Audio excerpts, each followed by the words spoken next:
మాజీ మంత్రి ముద్రగడ పద్మనాభ సేవలను స్మరించుకుంటూ విశాఖ జిల్లా కాపు వెల్ఫేర్ అసోసియేషన్ ఆధ్వర్యంలో సంతాప సభ నిర్వహించారు. కాపు హక్కుల కోసం ఆయన చేసిన పోరాటం చిరస్మరణీయమని పలువురు నాయకులు కొనియాడారు. మహోన్నత వ్యక్తిని కోల్పోయామని విశాఖ జిల్లా కాపు వెల్ఫేర్ అసోసియేషన్ అధ్యక్షుడు మద్దింశెట్టి సురేష్ ఆవేదన వ్యక్తం చేశారు. కులాలకు అతీతంగా సేవలందించిన నేతను కాపు పోరాట సమితి రాష్ట్ర చైర్మన్ కాజా సత్యనారాయణ అన్నారు.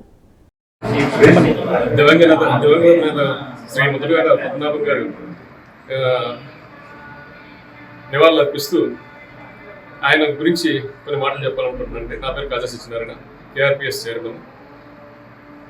ఆయన మృదు స్వభావి, స్నేహశైలి. ఆయన చేతితో అన్నం తినకుండా వెళ్ళిన వారంటే ఈ ఆంధ్ర రాష్ట్రంలో లేరంటే అతిశయోక్తి లేదండి.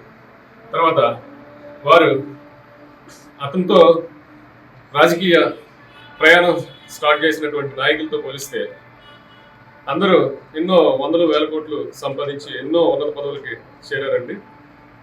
ఉపరాష్ట్రపతి వరకు కూడా చేరడం జరిగింది, ముఖ్యమంత్రులు కూడా అయ్యారు.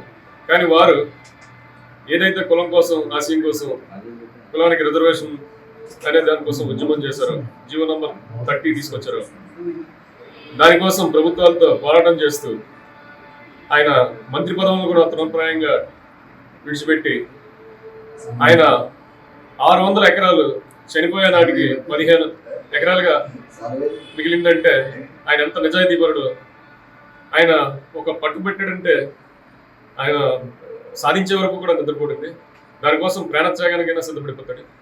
అటువంటి మహనీయుడు ఈ కాపుకాలంలో పక్కడం మనందరికీ గర్వకారణం అంటే.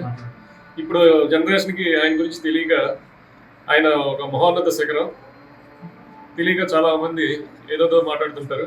కానీ ముందుగా హిస్టరీ తెలుసుకోండి. కాపు జాతిలో అటువంటి దిగ్గజం ఇంకా రాడు, లేడు, మరి పుట్టడు కూడా.